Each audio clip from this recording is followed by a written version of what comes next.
2010 on climate, and then the 2015, which was saying we're not ready for the next pandemic. The pandemic, even after that TED Talk, a movement that was strong enough to create the political an activity called Mission Innovation, where governments committed to double their R&D budget, and I committed to do breakthrough ventures. But it's only in the last few years that the political will and the adoption of this 0 by 2050 goal has been enough that the activists, may get governments to execute on a plan. But I wasn't seeing a plan. I was seeing only short-term metrics, 2 months of reducing emissions, parts of electricity generation. So I thought, hey, I think about innovation pipelines. We'll know the breadth of this and how hard zero is, and hopefully that's the seed of a plan, including some new metrics like the green premium. Entrepreneur and a visionary in technology, how has that given you a particular view? You've described it from what is distinctive about your view? Negative effects. Africa, for example, it's got population growth, it's got very limited governance,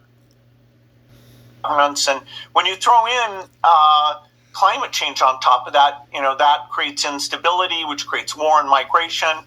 And so, making sure people understand the urgency of mitigation and that they're willing to invest in these adaptation things, that's, because of my foundation work, I think that way.